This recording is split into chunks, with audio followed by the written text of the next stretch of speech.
I can't wait to show you this Manchego and walnut salad. It's super good, it's super easy, and it's a real crowd pleaser.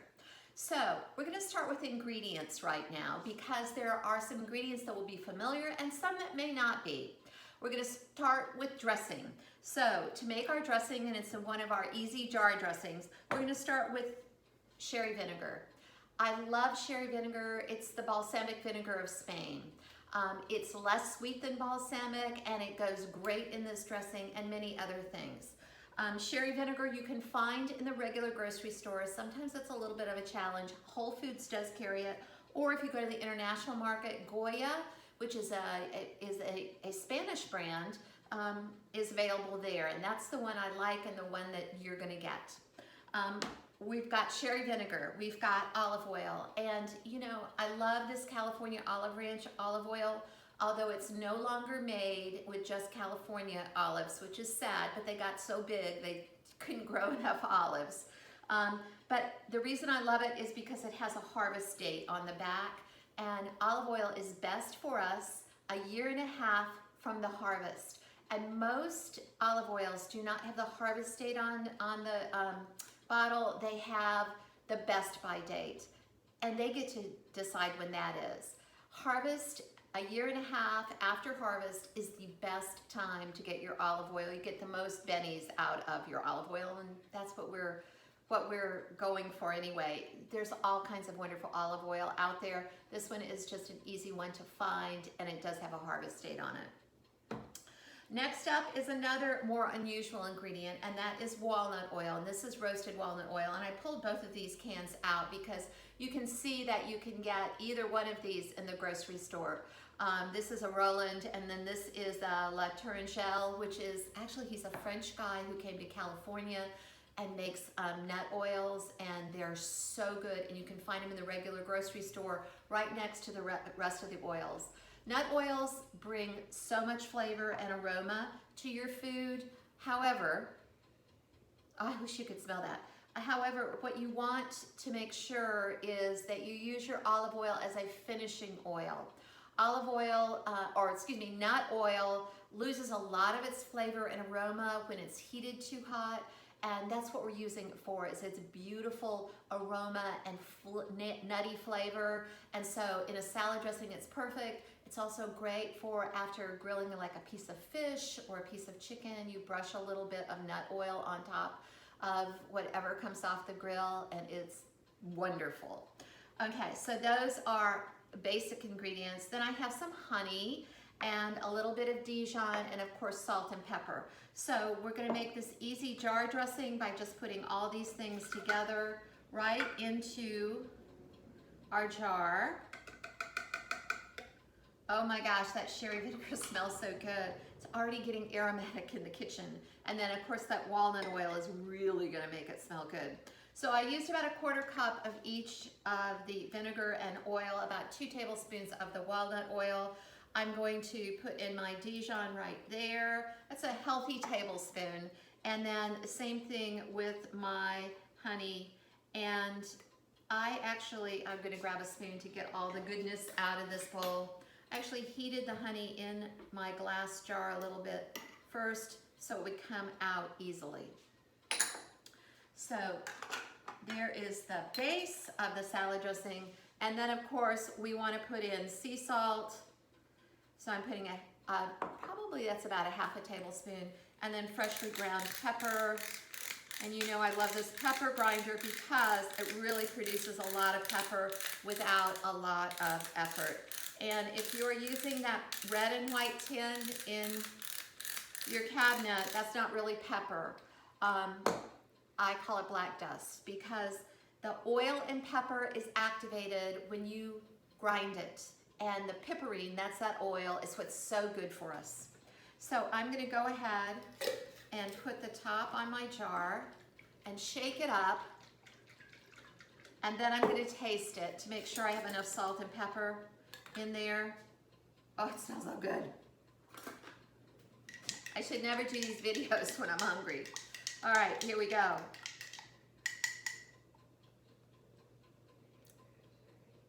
Oh, wow. So I get the pop from the sherry vinegar.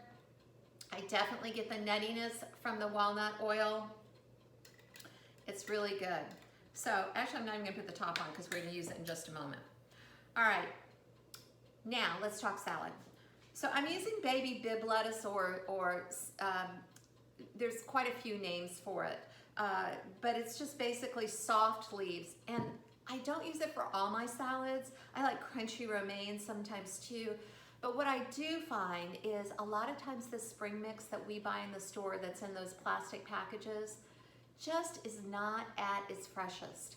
And because the bib lettuce has a little bit more structure to it, but not as much structure as the romaine, it seems to last longer. Plus, it's almost always either greenhouse or hydroponically grown, so I can find organic really easily. And not that I always buy organic, but I do when I can. So I wanted to show you, this is what I did. I just took a bowl and then I just laid my leaves out like against the sides of the bowl. You can do this on a platter too, but you'll need to find a platter that's got some good edges to it. And then I've got the rest, this is just one head, and I've got the rest of the lettuce just in kind of big chunks. I'm just gonna put it right in the bowl. Okay, now let's talk the ingredients. So it's a Manchego and walnut salad. So let me tell you about Manchego. If you're not familiar, I'll put this back here. There's my water. If you're not familiar with Manchego cheese, it is a sheep's milk cheese from Spain. And it's kind of sounds like where it's from. It is Manchego, and it's from La Mancha, the La Mancha region in Spain. And it's from La Manchega sheep. So it's very distinctive in taste and aroma and appearance too. And when you buy it, you'll see it looks like it has a basket weave on the outside of the Manchego cheese. And the reason is traditionally they used baskets to mold the cheese curds and let it dry out a little bit. Today in mass production, a lot of the cheese producers use plastic molds, but they keep with tradition in that it does look like a basket on the outside. So you always see this on Manchego cheese. Manchego cheese can be fresh, it can be 2 weeks old, or it can be 18 months old or 24 months old. So they dry Manchego for a long period of time. And I think it's cool, they brush it with olive oil when they are letting it set up. So Manchego is a yummy cheese. I hope you've had it before. If you haven't, yes, you're gonna have it in this salad. And I did want to mention to you, so you do need to take off this rind on the outside. And I see so many home cooks just taking off so much of the product of the cheese when they take off the rind. But if you have one of these peelers that has the little teeny teeth on it, then you want to use that because you can take the rind right off of the cheese super easily, and then you're not losing a lot of your cheese, because cheese is expensive and it's a beautiful artisan product and you don't want to throw away anything you don't have to. So all I did was cut our cheese up into small, about 1/2 inch, maybe just a tiny bit more cubes. If you were looking for another kind of sheep's milk cheese has a lot of aroma and a lot of flavor. 2 other sheep's milk cheeses are one that you've probably heard of, Pecorino Romano. It's a lot harder usually than Manchego, so it's been aged longer. And the other one that I can find every once in a while, like at the Whole Foods cheese counter, is or at Star Provisions or in the international market, is called Kashkabal. It's K-A-V-A-L, I believe. And Kashkabal has got that same nutty, intense flavor as Manchego, except for it's from Bulgaria. And that sounds very exotic, but you can find it. So those are 2 other sheep's milk cheeses that if you like sheep's milk cheese, you're gonna love. So I'm just gonna go ahead and put my cheese in on my lettuce and then walnuts. So I took a pan of walnuts out of the oven a little while ago, so it's cool enough now that I can pick it up. So when you are toasting nuts, what you want to remember is your timer, because nuts are almost done, and then they're burned. And so this is about a cup of chopped walnuts. It's a generous cup. And it's not I like these walnuts to be hefty pieces. So I just throw the walnuts out on my cutting board and chop it in a couple places, but they're still pretty big pieces. But you know, remember the salad is named Manchego and walnuts, so we really want to be able to taste the walnuts. So here these go. They're going to go right on top of my cheese, and I'm going to take, here we go. And you notice I did put parchment on my sheet tray. When I'm at home, I'm cleaning up my own pans, so parchment on a sheet tray always makes it easier to clean.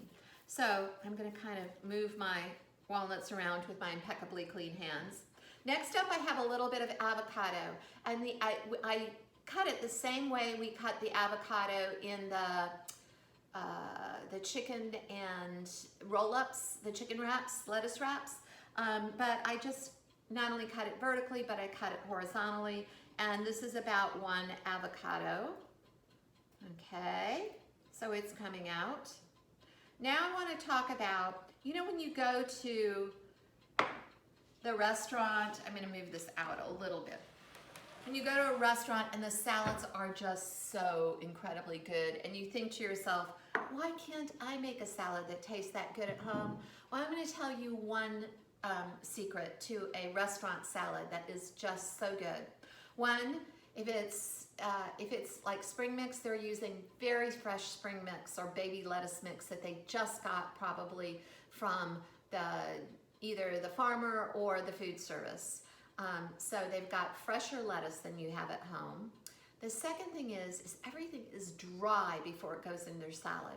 So a lot of times when we have beautiful tomatoes, they're juicy and ripe and yummy, and they're also wet. So a really good idea before you put tomatoes in your salad is to cut them and sprinkle just a little bit of salt on them, stir them up, and put them in a colander over a bowl. Look at that. So these tomatoes have only been sitting here for maybe 20 minutes, 30 minutes, and they've gotten rid of a lot of water. So what I do before I put wet things into my salad, like tomatoes, like cucumbers, anything that's got a lot of moisture, I get some paper towels or a clean kitchen towel. I go ahead and cut them, salt them a little bit, let them drain. But then last step, I put them out on that clean kitchen towel or a paper towel. And then what I do is I just roll it up so that I can capture any of that last moisture that's hanging out there that's going to make my salad soggy. And this is especially important when you make it ahead of time, which, you know, we lots of times have to make it ahead of time because we've got things going on. We're busy people. So there goes my tomatoes right into my salad. Oop, there's 2 more. And then what I'm going to do is I'm going to, let's see, I want to move these tomatoes around a little bit, but aren't they pretty in there? So look at the colors of this. You know you're eating well when you see all these different things together and different colors. We're eating the rainbow. And then last but not least, I am going to put the top back on because I'm going to shake this up one more time. And then I'm just going to drizzle the salad with dressing. What I often do is just drizzle with a little teeny bit, and then I serve it up with the dressing on the side. So look at this gorgeous salad. I hope you enjoy it. I hope you make it. It makes great leftovers the next day. If you stuff it into a pita pocket, oh my gosh, the avocado and tomatoes that have soaked up that dressing, it's wonderful. So make the Manchego and walnut salad this week. I think you'll love it.